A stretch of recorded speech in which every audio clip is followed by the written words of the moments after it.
Srimad Bhagavatam ki, Srimad Bhagavatam ki, Guru Premanande.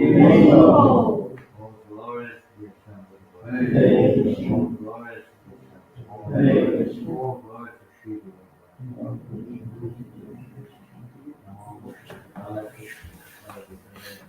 Namaste, Bhaktivedanta Swami, Namaste, Saraswati. Never say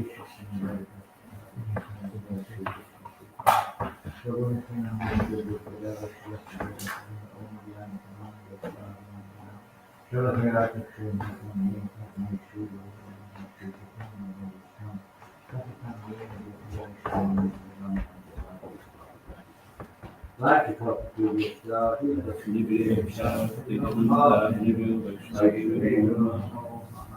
Om Namo Bhagavate Vasudevaya. Om Namo Bhagavate Vasudevaya. Om Namo Bhagavate Vasudevaya. Om Namo Bhagavate Vasudevaya.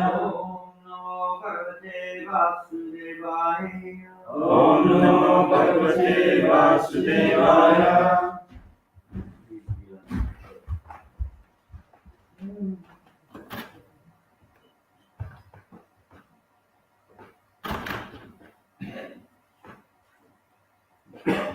September the 8th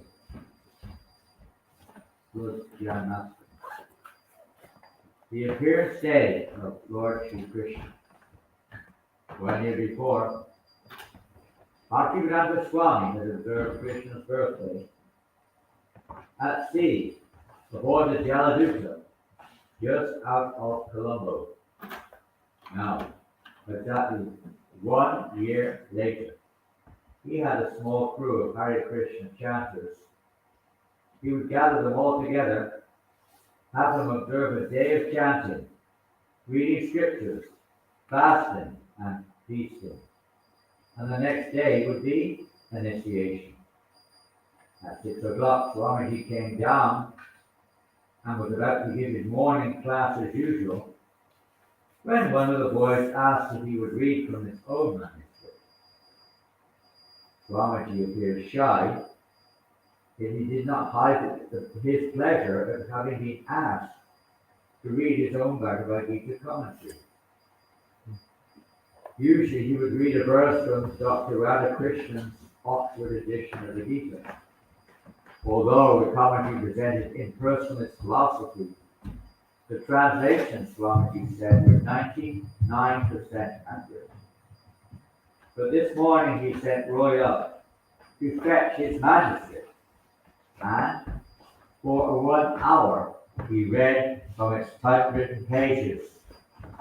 Srila Prabhupada Ki Jai.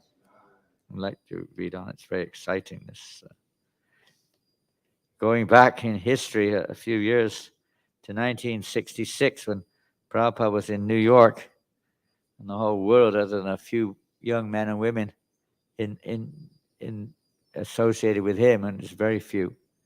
No one in the world knew, cared, any idea what was happening. There was an old elderly Indian Swami talking to a few young hippie-like boys and girls about something completely alien to Western, say, life, chanting, strange languages, strange diet, strange lifestyle, completely, say, totally unrelated, not unrelated, but totally distanced from everything else that's going on around him. At a time when the war in Vietnam was picking up, becoming more and more fierce. At a time when the Beatles had just visited India for the first time, almost on the same day that Prabhupada incorporated ISKCON. Many things, heat wave. Many people have been dying of heat wave in America. I mean, world events which were very significant. World Cup, so many things were going on. Oblivious to everyone else, Srila Prabhupada was masterminding or initiating the great mission of Lord Chaitanya Mahaprabhu to spread the holy name in every town and village of the world. No one could have conceived it, not even aware of what the speaker conceive of it happening. They weren't even aware of such a thing even existing. Nowhere. Didn't get anywhere in terms of the world's events of the time, but now we see the significance of those times when Srila Prabhupada was in New York incorporating a society. For what reason? There was just a few young hippies coming, and Prabhupada said, we're now going to form a society. So what do we need a society for? Someone said, well, so that we can, donations would be tax-free. Well, the said, well, there aren't any donations. What do we have to worry about? There's no money. But Prabhupada had this great vision of seeing a movement spread all over the world, every town, every village. When he was, or even earlier than that, when he was on one park bench in New York, one American gentleman came up. He worked with the metro subway, I think. And he was asking, he said, he was curious. He saw this unusual personality sat on a park bench and came up and asked him, are you from India? And Prabhupada said, yes. And Prabhupada asked the man, are you from India? He said, no, I'm from America. The man said, what was he doing here? And Prabhupada said, he told him what he was doing. He said, I know you've got something here. You've got some whatever temples or something. He said, yes, we have many, many temples. We have schools. We have restaurants. We have farms. We have many followers, many books, everything. Of course, at that time, he was completely alone with just a handful of Srimad Bhagavatam first cantos printed in India, which he brought with him. And but Prabhupada said, yes, all these things are here. There's just little time separation. There, we can't see them. Time is, fascinating. You could say aspects of this universe, of the material world, how everything is going on in the cycle of Kala Chakra, the wheel of time. And we measure everything accordingly, but in one sense, a devotee is Trikalagya. He can see the future also and lives in the present. So even the future is, in one sense, is the present, in one sense. So he was seeing like that this mission, not because of me, Prabhupada said. Sometimes we say despite me, but Prabhupada, because it's Lord Chaitanya's will, it's my spiritual master's will. It will happen. This on the spiritual platform, not on some, let's say,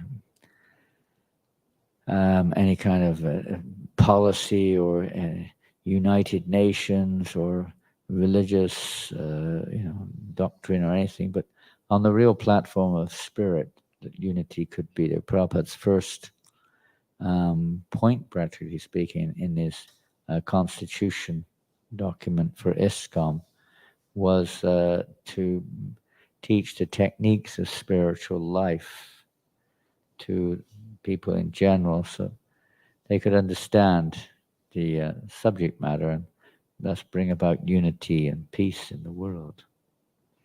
And peace and unity are not to be found by some legislation or by some meetings, persons who don't really have an understanding what peace is really. Prabhupada gave that peace formula, Bhaktaram Yagatapasam Savaloka Maheshwaram Sudam Sarvabhutanam Gatvamam Shantim Vichati. If we want peace, then one has to connect with Krishna in the correct way, with the proper understanding that Krishna is the Supreme Personality of God, the friend of everyone, the proprietor of everything.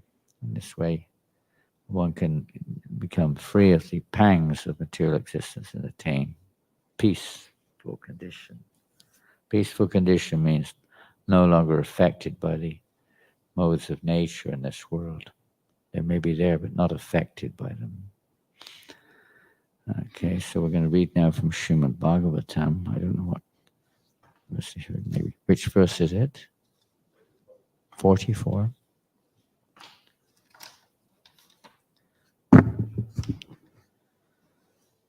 Sakam vihaya savipro Mahapurusha kinkarai Haimang vimanam arya Yo yantra shiyakpatihi Sakam vihaya savipro Mahapurusha kinkarai Hema vimanam arya Yayo yatra chiyapati Sakam vihaya savipro Mahapurusha kinkarai Hemang vimanam arya Yayo yatra chiyapati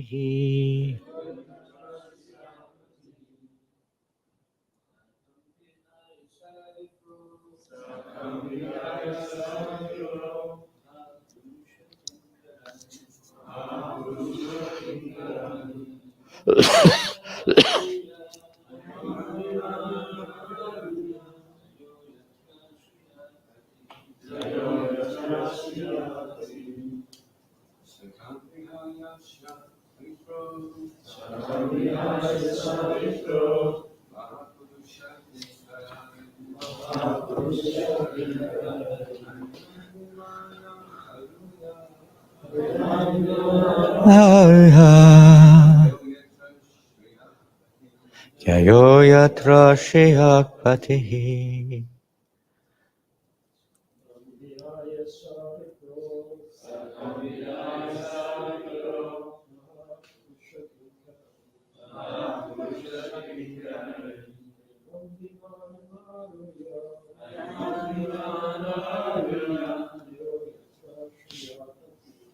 Yatra shiyakpatihi.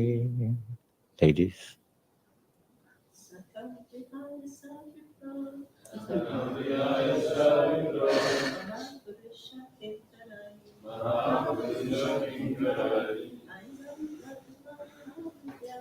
Haimang vimanam arya Yayo yatra shiya Sakam along Vihaya sa by the path Oh, you have it on the screen, do you? By the path in the sky or the airways. Vipraha, the Brahmana Ajamyo. Mahapurusha Kinkara Ihi. With the order carriers of Lord Vishnu. Haimam, made of gold. Vimanam, an airplane. Aruya, boarding. Yayo, went. Yatra, where. Shriyaha, Patihi, Lord Vishnu, the husband of the goddess of fortune. Translation and purport by His Divine Grace, A.C. Bhaktivedanta Swami Prabhupada Ki Jai. Accompanied by the order carriers of Lord Vishnu, Ajamyo boarded an airplane made of gold. Passing through the airways, he went directly to the abode of Lord Vishnu, the husband of the goddess of fortune.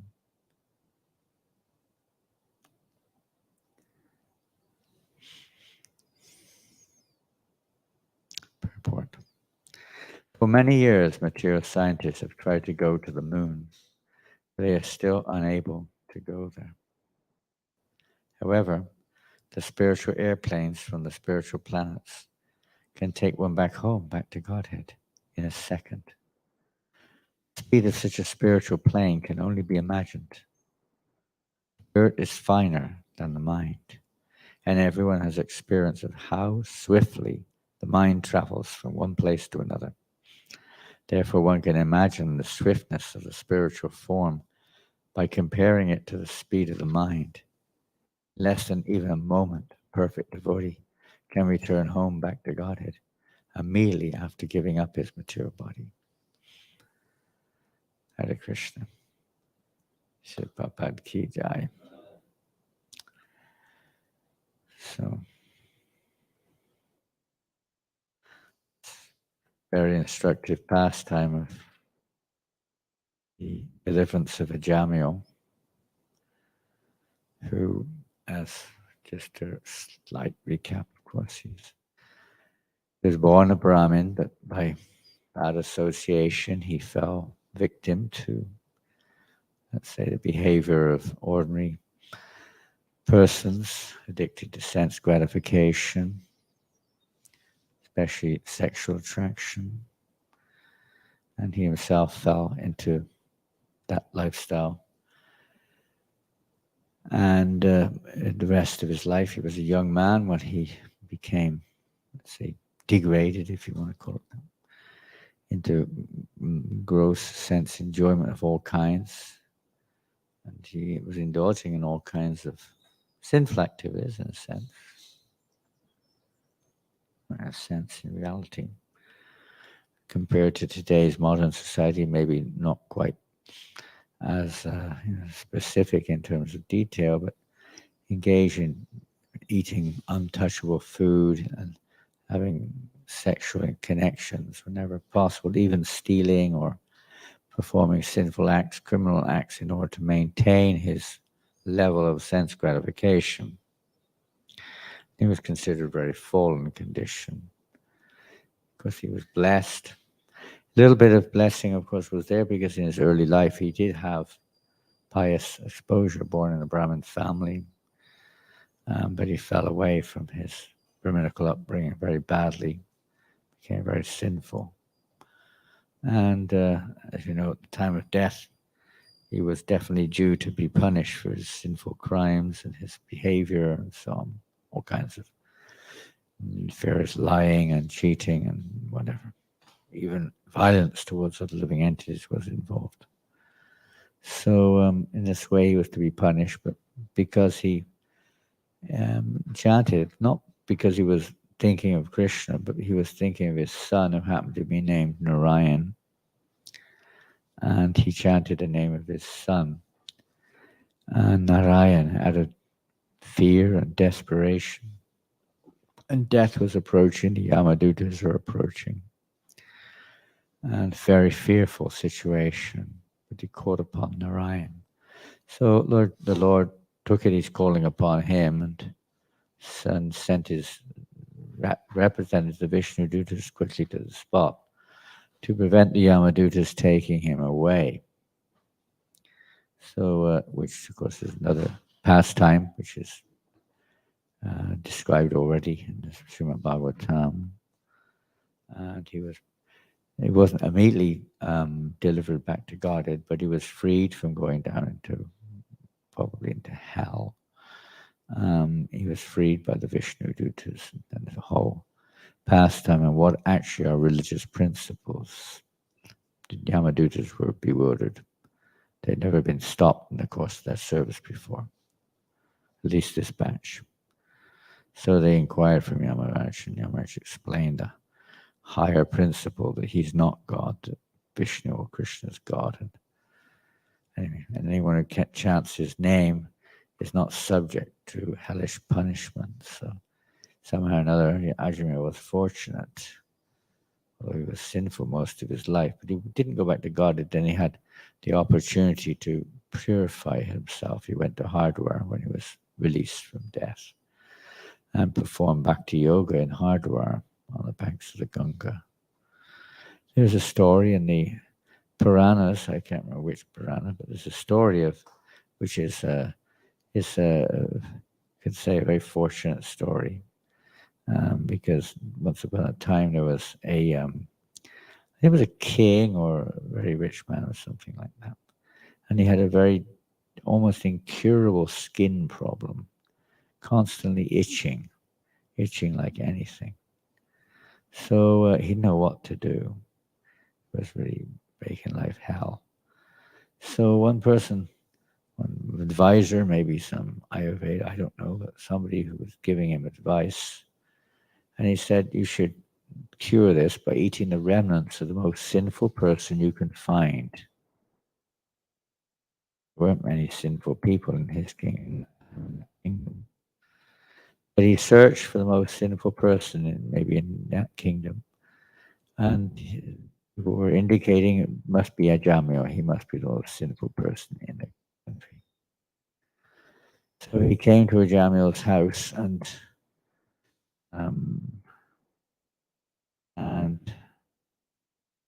Kanya Kubja. They're living in a place called Kanya Kubja, which is now is the area of Kanpur in Uttar Pradesh. He was living around there. So he came to his house, but Ajamil was not there, out probably doing some criminal act. He came to his house and his wife was there.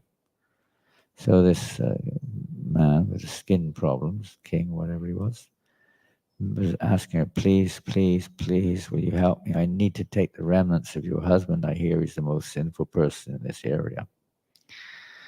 And of course she was whatever, many times the wife is very pious. We see that in this country also. Gujarati family is better than most, but still, oftentimes the husbands deviate from their principles, but the wife doesn't. She maintains good standards of religiosity and so on. So whatever, he was begging her, please give me some. But she was pious and she said, how can I give you the remnants of my husband? He's so sinful. You're a pious man. I said, I can't do this. Untouchable food.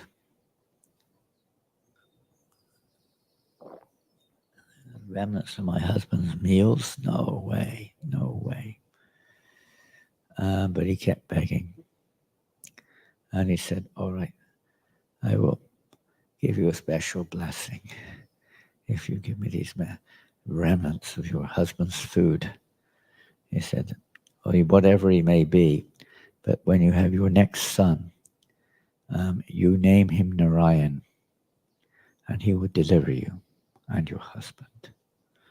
So there's some unheard benediction given there from a saintly person, a saintly king or whatever, to help Ajamil. We need help. Otherwise we're helpless, just like people in America had no idea, no clue as to what the purpose of life is, simply sense gratification. So Jamil was in that position himself. And they make their laws and they make their adjustments in society to facilitate their sense gratification. They don't care about the laws of God. It's not significant. They don't believe, although they say out of sentiment sometimes, yes, there's this punishment or there's karma or something, but they don't follow it. They're ignorant. So Ajamil also became completely covered over by ignorance. But by this blessing, his next son, he was already very elderly. They named Narayan, special mercy. And because of that, he got this. It's an example, we could say, illustrating the power of the holy name, even chanted without devotion. He didn't chant in devotion, he chanted out of desperation, but he wasn't chanting in a sense with direct offense towards the holy name. Material attachments, we had to stay.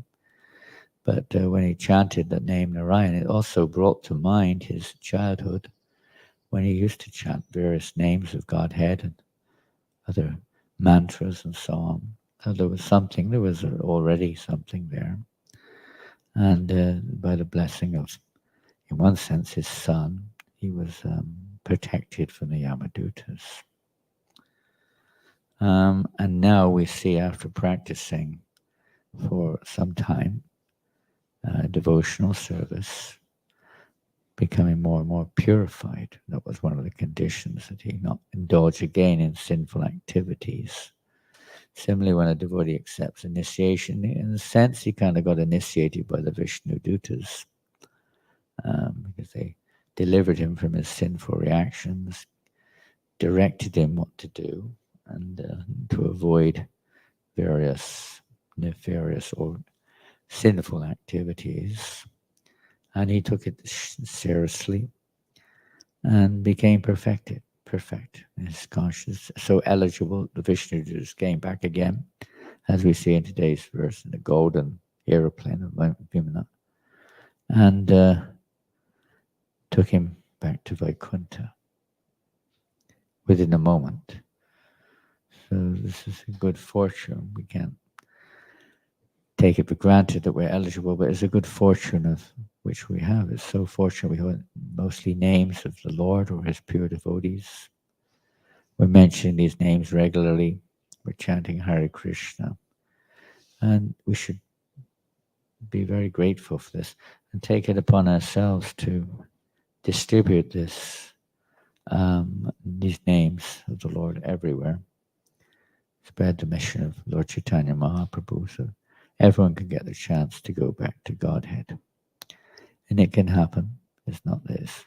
It may seem impossible. It may seem far away from our, say, present condition in one sense, still attached to this world and so on. But Krishna can do anything. We have faith in the holy name of the Lord. As Ajamil developed his strong faith, his chanting evolved, of course, from Namabas. It was called Namabas, or reflection of the holy name, because he didn't know what he was doing in terms of spirituality. He was just desperately calling for help. My son Narayan, he was so attached. The tendency is that we think of that which we're attached to at the time of death. So he was most attached to his son, so he was calling his name.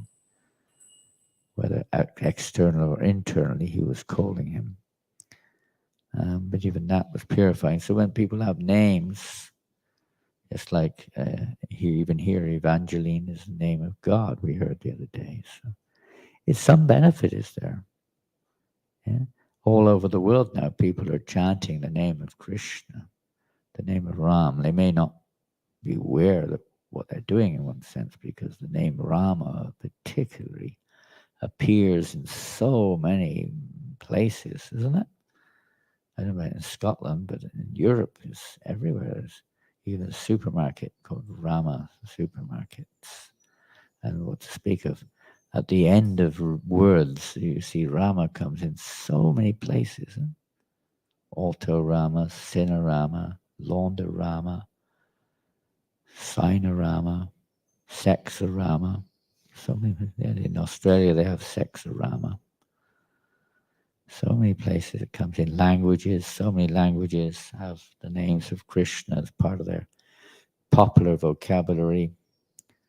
And Rama, the hotel, so many places we see the word Rama coming in, panorama. It's a special, you can say, mercy of the Lord, Kali Yuga, appearing in this form of Nama Rupa, Kali Kalera Nama Rupa Krishna avatar. In Kali Yuga he appears as a name. So people are chanting this in Namabas, you could say, and there is some kind of like relief there. They don't know about it.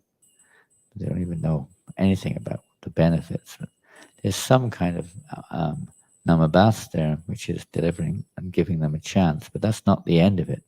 Just to be released is not. It's not. We have to become purified. Just to be released from jail doesn't mean that we're no longer a criminal. Mostly, we're still criminal. So to purify oneself of that criminal mentality, or that tendency to sin, or that tendency to try to enjoy sense gratification, requires practice under the guidance of a pure devotee of the Lord, sadhana, to change our consciousness or the way we see the world, etc. And that's what Ajamil did. He applied sadhana, very careful practice in his life to chanting and hearing, and with the right conception, not for sense gratification. And then one, by the mercy of Guru and Gauranga, one becomes purified and eligible to go back to Godhead. And as you see here, in one moment, it's possible for, if one's, in this case, it's the actual time, but even in devotional surrender, Prabhupada said it can happen in a moment if one surrenders. Matter of surrender, even in material dealings, when a person surrenders, fully, then he's released or given protection or not killed or whatever situation it's in. So similarly, when we surrender, as they surrender unto me, I reward them accordingly. So Ajamil was now fully surrendered. He gave up. We have many examples of similar things. In the pastime of Lord Nityananda, there's a wonderful pastime of one of Lord Nityananda's tasks given by Mahaprabhu was to preach to the dacoits, to the sinful people. There's always a class of sinful persons in this world. So Nityananda particularly was inclined to preach to the most fallen. And one time Lord Nityananda was in Navadvip and he was dancing in the kirtan with devotees, an ecstatic kirtan going on. Nityananda Prabhu Avadut, you can't tell what sometimes he dances naked, sometimes he dances with his, copans on his head, wrapped around his head. Sometimes he would dance covered in jewelry and opulent clothing. No one can predict what he'll do next. He's completely, we can't measure him, Lord Nityananda. Can't control him. He's Avadut. So this time he was dancing covered in valuable jewels. Where they came from, nobody knew. But covered in valuable jewels and cloth. And it so happened there was a band of dacoits nearby, and they, my God, look at that Avadut over there, whatever he is, look at that fella. Boy, he's got so much jewels on him. We would, more than we can imagine. We'll be able to do everything we want if we could get those jewels off of him. So the leader of the band, he went sort of in disguise and he joined the kirtan party and was dancing around there in the kirtan, just watching and looking at everything. And wow, yeah, he came after the kirtan. He followed the Lord Nityananda, went then to the house of Hiranya Pandit on the outside of the city of Navadvip. And he staying in his little cottage, isolated cottage. So Nityananda was to stay there. So this bandit, this dacoit, leader of the dacoit, he was actually born a Brahmin again, fallen like Ajamil. And he was thinking, oh my goodness, this is going to be an easy pick. He's just staying out here with one simple Brahmana. we can come here tonight and just get all of those jewels. Surely there'll be nobody else around. So he went, told his band of dacoits what was going on here. They all got very excited. You know, it's very exciting. We can go on the pick this evening, and you know, tonight we're going to have a good collection, and we can enjoy ourselves. You know, so they all got ready for the night, and they started to proceed at night towards the house of Aranya Pandit. When they got there, they were hiding in the bushes. They saw there were so many people in the house; it was packed. They said, "Oh no, maybe you know, having some kind of party." But don't worry, they'll either fall asleep or leave soon for sure. So they waited and waited. Still, it was going on in there, some festival, and somehow or another they were waiting. But then they all fell asleep. Yoga, Mahamaya, or whatever, put them into deep sleep. And they slept soundly until sunrise. And when I woke up, "Oh, what happened? You should have, it's your fault. You should have stayed awake. No, it's your fault. You should have woke us up." They're all arguing with each other. "Oh no, we missed our chance." It was all quiet in the house of Rania, but it's morning time had come, so it's not the time. It's light. The sun's up. And they're all kind of like blaming each other. Anyway, whatever, the leader said. "We missed our chance, but don't worry. We'll come back tomorrow. There probably won't even be anybody else there tomorrow. Tonight, a special day." So they went back to their homes. They came back again, gathered and came back again the next night to pilfer Lord Nityananda. And they came back. And this time they were hiding in the bushes. I thought, "My God, what is that?" There were these huge men, armed guards, pounding up and down outside of the house. Hari, Hari, Hari, Hari, chanting, Hari, Hari, Hari, Hari, boom, boom, boom. Huge men, 7, 8 foot tall. Never seen such big men. They had big spears. I thought, "Oh goodness, what's happening here? What's happening? This is weird." And then the leader said, "I know. It must be some king who is visiting the Avadut. These are his gods. Don't worry, boys. We'll come back again. Give it a few days. We'll come back again. Give it a couple of breaks in case he's around again." So they thought, "Wow, a minute, what's happening now? Maybe we're being frustrated. We're not worshipping Chandi properly." Chandi is an expansion of Durga Devi. And then they perform their Chandi Puja, Bhadrakali, Bhadraka. They were offering meat, wine, and everything to the Kali, Durga, Chandi. They thought, if we worship her properly, surely we will succeed. Tonight we will be successful. So they headed off again a few days later. And as they went, it happened to be a dark moon night. Last night, I think, was yesterday, Purnima, but it was the other end of the calendar, dark moon. And not only that, as they went, it was difficult to see where they were going. Suddenly, by the arrangement of the Absolute, a huge storm began to brew.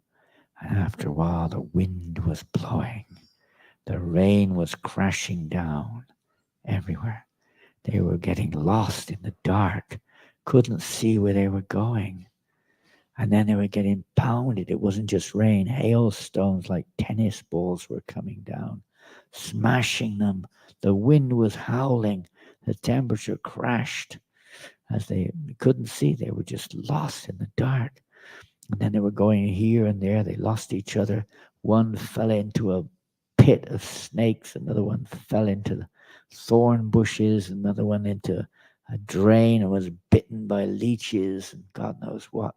They were being completely devastated, crying and screaming, "Save me, help me."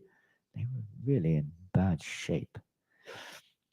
And eventually this was going on, and the leader of the dacoits kind of had again, because he was born as a Brahmin, and he had obviously some samskaras, some good impressions somewhere hidden away there behind all the dirt. Suddenly he came to the conclusion, this is not happening by chance. This Avaduta must be the Supreme. He's not an ordinary person. He started to become very desperate. Oh, Avaduta, I'm such a sinner. He was, of course, he wasn't there in the house at that time. He was begging for mercy. Save me. I'm such a sinner. He was crying and crying and crying, and he surrendered in his heart, gave up all of his sinful intentions and surrendered. And of course, the storm suddenly abated, and he, in a beaten condition, and he approached the house of Hiranya Pandit, fell at the feet of Nityananda, begged for his shelter, and so did his followers, and they were all delivered by the mercy of Nityananda. It's by the mercy of Nityananda that one can be delivered from whatever condition we're in, whatever our anarthas may be. And Lord Nityananda is the most merciful Thai. And how do we become? And by how do we get the mercy of Krishna?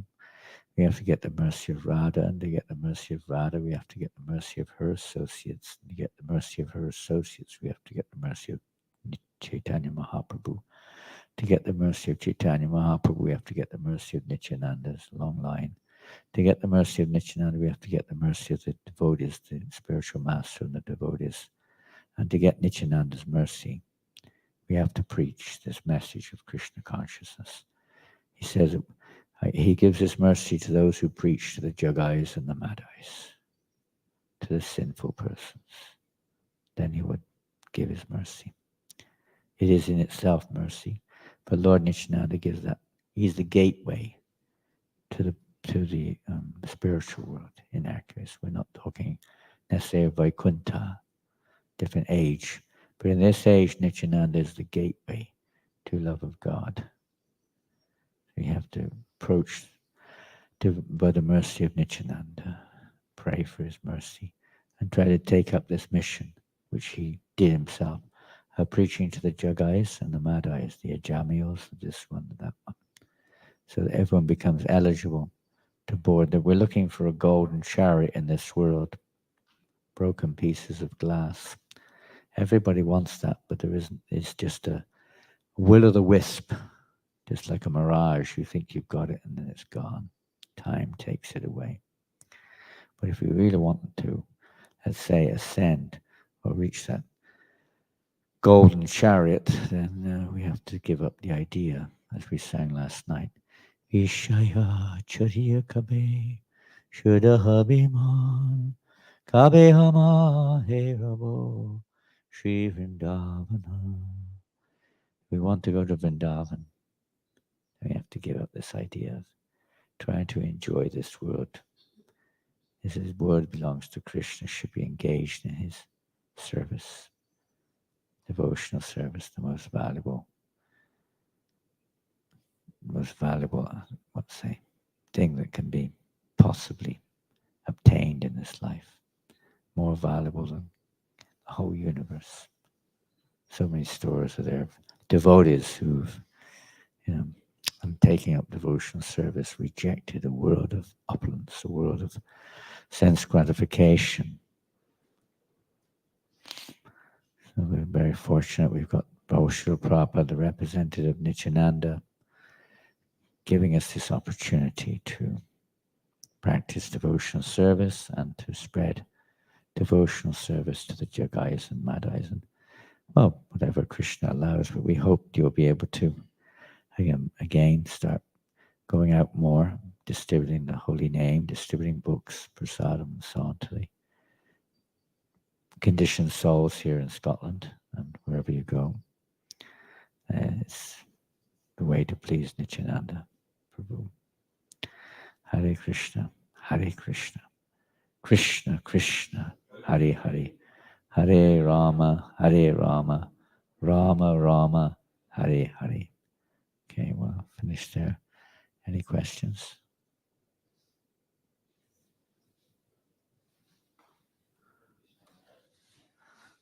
Ashish. Thank you. I managed to stay awake somehow or another. Keeps us very awake, Maharaj. Pardon? Your class and Kirtan keeps us very nicely awake. Oh, I don't know if everyone else stayed awake. I just made it. Maybe you woke up now.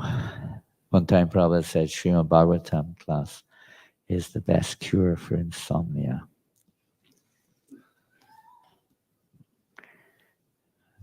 And even during Prabhupada's presence, many devotees you could see in pictures, oftentimes you see them nicely resting during the class, head tucked down. Yes, Ashish Prabhu, how can we serve you? Maharaj, this pastime of Ajamil, it is a pastime of in which kalpa and which yuga as such? I think it's Treta, but I can't remember. It's not Kali, previous age. I don't know if anyone can remember reading it. As far as I can remember, it is mentioned somewhere in the purport. If my memory serves me right, it was Treta Yuga, but I may be wrong. Anyone remember? I don't know. That's all I can remember. I may be wrong, as I say. As far as I know, it's not this age of Kali. The holy name is the means of deliverance. It may be Kali Yuga, maybe. But it's the means of deliverance in every age. Although other processes of deliverance are emphasized in different ages according to the situation.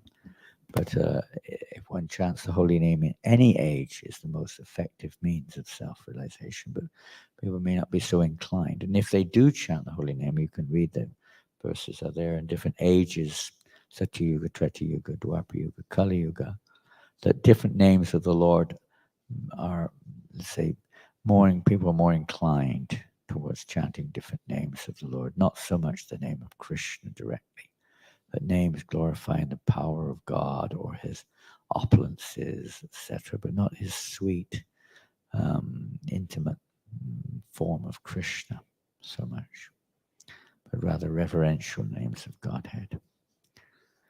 And chanting these reverential names is no doubt good, but it will not, let's say, it's like Lord Narayan. The word Narayan is a reverential name or descriptive name of the Lord, but it's not conjugal. It's not a intimate name. It's more a reverential name. So Vaikuntha was the destiny of Ajamil, not Goloka Vrindavan. But Lord Chaitanya has come to distribute. Normally in the Kali Yuga, the Yuga Dharma is the chanting of the holy name, but it's reverential names of Lord Narayan primarily, which are chanted in other Kali Yugas. And Lord also comes in other yugas as in the form of Narayan, Gaura Narayan, in other yugas. But the names are reverential names. But in this particular Kali Yuga, the Lord has appeared as Mahaprabhu to give this Mahamantra to freely to everyone. So one can become eligible to enter into Goloka Vrindavan by the pure chanting of the holy name. Maybe it was, I don't know, maybe you can look it up. I'm sure it's there. We have Google. We can call Google Guru. You can ask Google Guru what the answer to that is. He'll probably tell you. In which age did Ajamil? Someone can look it up now if you want.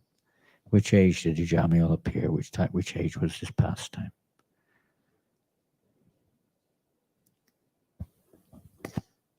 Yeah, sorry, more than that. You look it up. If you've got access to Google Guru, look him up. Thank you, Maharaj. Pardon? Can I ask one more question, please? You can ask 100 more questions. Thank you, Maharaj. I may not give one answer, but you can ask. Maharaj, so Nityanand Prabhu is very pleased when sinful persons like Jagai and Madai are preached. And sometimes we understand, okay, not spending much time, say, with sinful people because covered in so much ignorance, say, it's rather better perhaps to channelize our energies in preaching to a pious person so that he can come into devotional service perhaps more quickly. Pious person. Yeah, I'm sure there are many of them walking on the street of Glasgow. How many pious people are there? What does pious person mean? What is a pious person? What piety is? Of course, there's relatively more or less persons who are fortunate, a little bit open to spiritual life, yes, for sure. But that doesn't mean that we exclude everyone else. The Sankirtan movement blesses, or by the mercy of Nityananda, he blesses everyone by performing Harinam Sankirtan. You do your book distribution, maybe you approach persons who maybe pious or not pious, but something is there, some good fortune that they're able to hear something and maybe able to follow up on it. But everyone in this age of Kali is a sinner. Everyone. Where is there anyone? We all come from different backgrounds to some degree, more or less. Everyone is a sinner. Everyone's engaged in sinful activities. How do you find a truly pious person? Is one who's following strictly the Varnashram Dharma system, but you won't find hardly anywhere. But pretty much everyone's a sinner. They may be, a little more pious than some others, but they're still engaged in sinful activity. So, we go especially when we're preaching, because the idea is, the hope is that they would take up Krishna consciousness and also do the same thing, spread Krishna consciousness to others. But practically everyone's a Jagai and Madai in some ways, living in a corrupt lifestyle, corrupt world, and supporting it. Common sense. But the Harinam is for everyone. And oftentimes it's sinful people, drunkards, crazies often join. They get special mercy from the Harinam. Special mercy. Even Lord Nityananda wasn't necessarily preaching so much philosophy, he was just engaging them all in kirtan. Everywhere. Try to engage everyone, just someone or to get them to chant the holy name with Lord Nityananda. And that's the mood of Prabhupada with the Harinam Sangha. Somehow or another get them to chant the holy name, or hear the holy name, somehow or another expose them to the holy name, so they gradually become purified. It's not that we're just going to hide from everybody and just preach to a few. This movement is for everyone.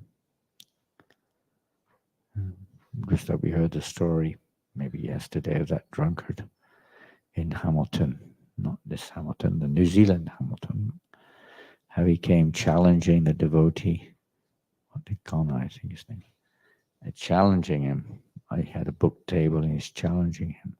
You don't know, what are you doing? What's this then? You know about Jesus? You know about Jesus? Quite often that leads to a kind of unpleasant exchange. You can't get out of it very easily. But this man was a bit like that. But there was another lady at the book table, and she was very interested, and she was kind of countering what he said, not directly but indirectly, saying, well, these books are so good, but I've got all the books on your table. You have to print some new books. I've got everything you've got. I want some more books to read, she was going on. And he's ranting on the other side of the table. And so that's how he counted it. But eventually, after several days of coming, the man became totally changed heart. This drunkard changed heart. First he was challenging, and eventually he was actually going away with japa beads. Drunkard, change of heart. By the mercy of Lord Nityananda, devotees representing Nityananda. So that change of heart can take place with anyone, but it just takes time. So obviously you're going to catch the fish, so to speak, there on the surface. Those are a little bit closer to the surface. You can't necessarily reach down to the bottom, but at least you can send the vibration down there. You may not be able to do much more than that. This fellow wouldn't even take prasadam at all until the last moment. Then he asked if he could have some of the muffin. And generally speaking, people are very covered over. You're correct. We generally preach to those who are less covered, or their coverings are more favorable. But we don't say you can't, listen to this. You're too fallen.